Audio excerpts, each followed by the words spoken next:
بسم الله الرحمن الرحيم نحمده ونصلي على رسوله الكريم أما بعد قال الله سبحانه وتعالى في القرآن المجيد والفرقان الحميد بعد أعوذ بالله من الشيطان الرجيم بسم الله الرحمن الرحيم قل للمؤمنين يغضوا من أبصارهم ويحفظوا فروجهم ذلك أزكى لهم إن الله خبير بما يصنعون. Respected brothers and elders, mothers and sisters in Islam, we ask Allah subhanahu wa ta'ala to keep us in the company of the righteous in this world. May Allah subhanahu wa ta'ala raise us amongst the righteous on the day of Qiyamah. May Allah subhanahu wa ta'ala fill our lives with mercy and rahmah, as all of us are in the need of the rahmah and the mercy of Allah subhanahu wa ta'ala. The ayat of the Quran is from the 18th Sipara, the 18th Juz. The surah is Surah An-Nur, which is the 24th surah in the order of recitation. And the ayat number is 30.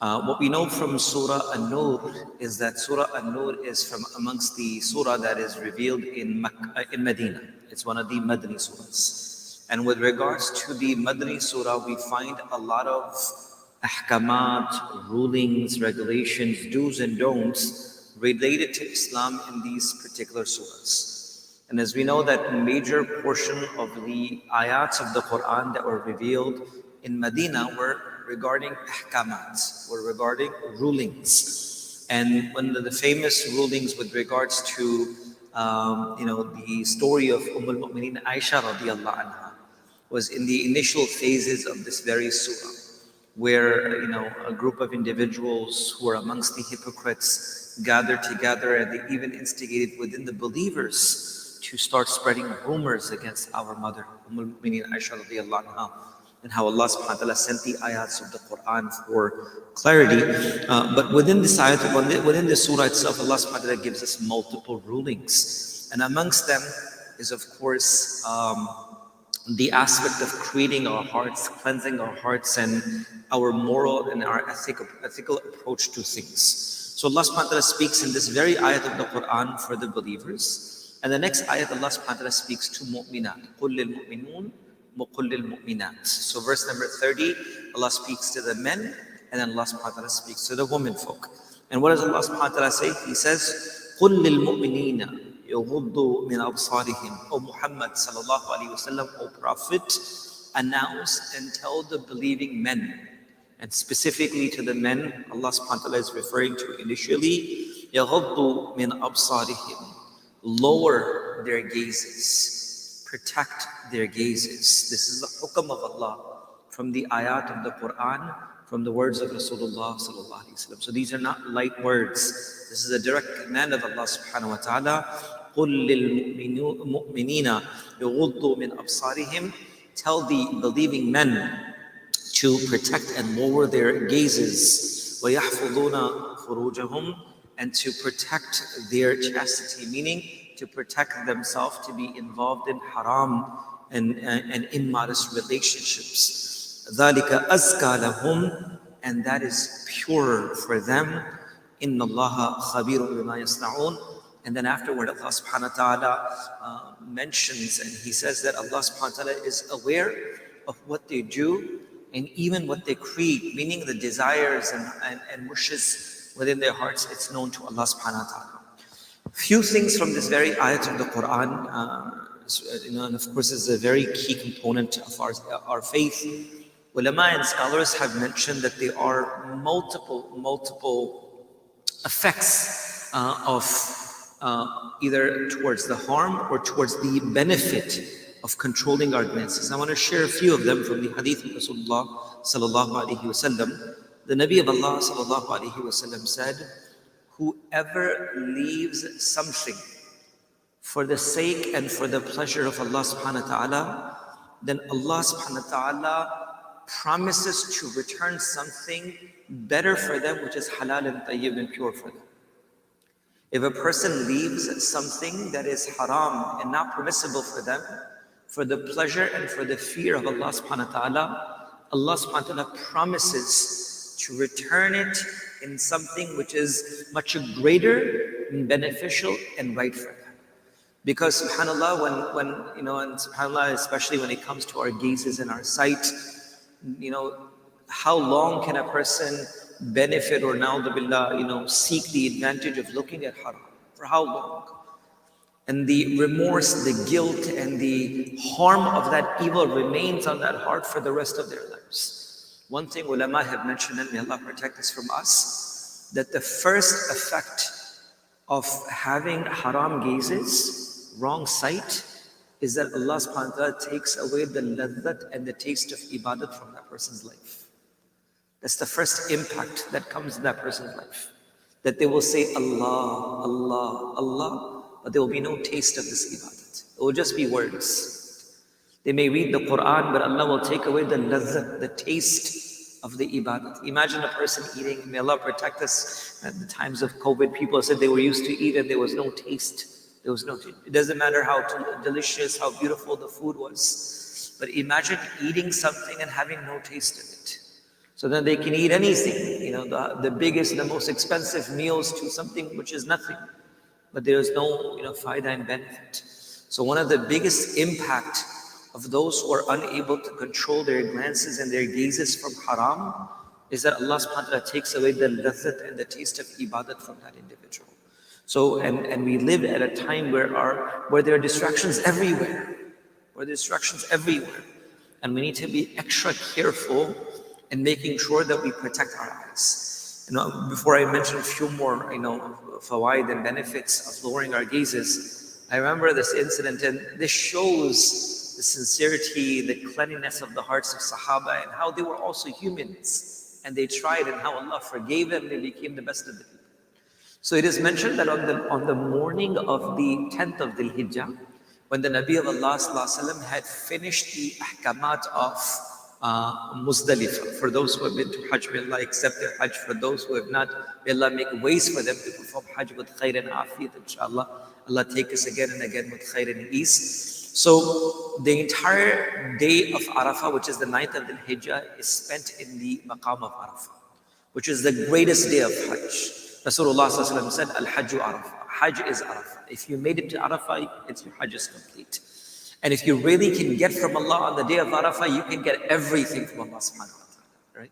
And that was a time where Rasulullah ﷺ for 6+ hours, according to hadith, stood and made dua for his ummah and for the entire humanity.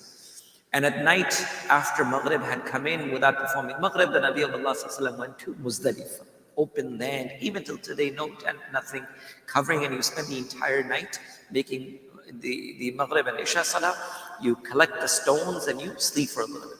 And on the morning of the 10th of Dhul Hijjah, which is the Eid day for people, you start moving from Muzdalifah and you come towards, Rami Jamrat in Mina, and you throw the 7 stones. So in the Hajj of Rasulullah, he only performed one Hajj in his life. So he told the Sahaba, take from me, Khudu anni manasikakum. Take from me the rulings of Hajj, for you may not find me again with you.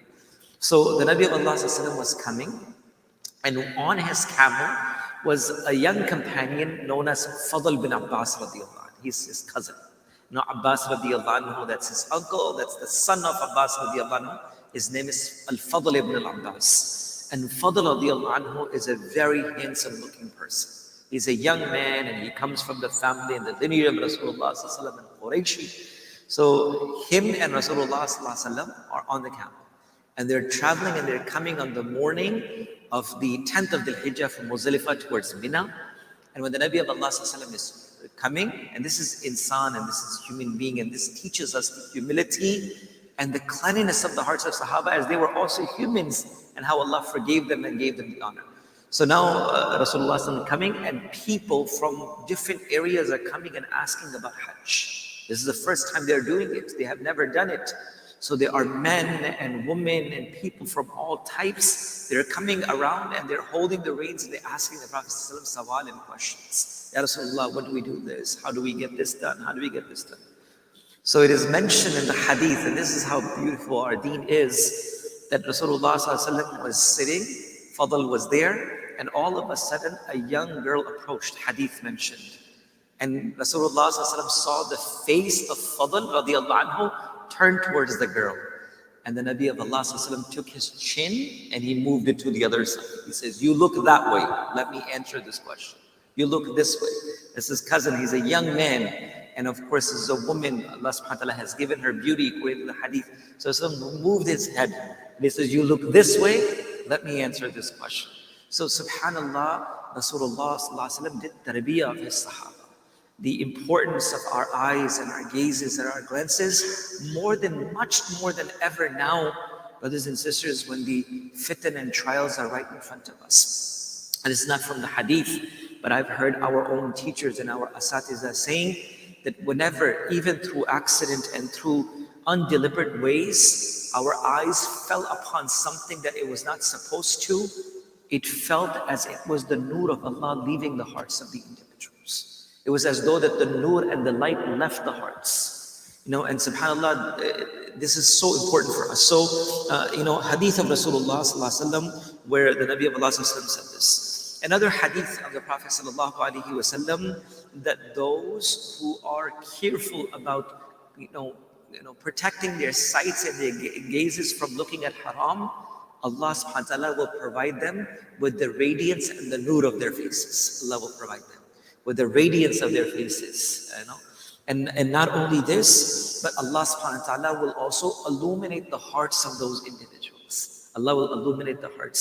So, we should all think that how long will a benefit of haram gaze stay for? Right? How long will the benefit or the faidah or the lust or the desire of looking at haram will remain for? A minute, 2 minutes, hour, 2 hours a day.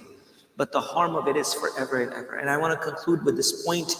Allah subhanahu wa ta'ala mentions in the ayats of the Quran, if we go back to the particular surah, where Allah subhanahu wa ta'ala mentions the story of the two sons of Adam alayhi salam, Qabil and Habil. The Quran says, as soon as Qabil had taken the life of his brother Habil, the first thing that happened, first thing that occurred was Allah subhanahu wa ta'ala took away sakoon and comfort from the heart of Qabil.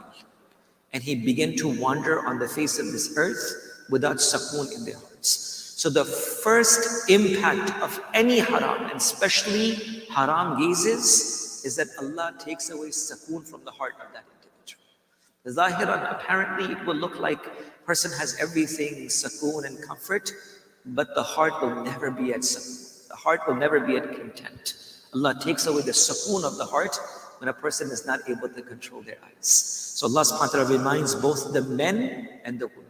If we want to bring haya, if we truly want to bring haya into our lives, this is the largest and the greatest component.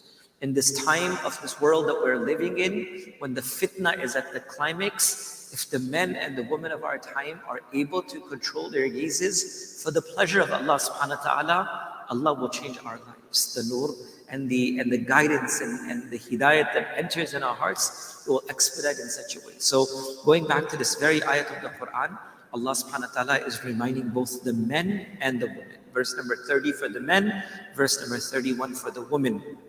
In Surah Nur, juz number 18, Sipara number 18, Surah number 24, verse number 30, قُلْ لِلْمُؤْمِنِينَ يَغُضُّوا مِنْ أَبْصَارِهِمْ وَيَحْفَظُوا فُرُوجَهُمْ ذَلِكَ أَزْكَى لَهُمْ إِنَّ اللَّهَ خَبِيرٌ بِمَا يَصْنَعُونَ. O Muhammad, announce and say to the believers to lower their gazes and protect themselves and their privacy.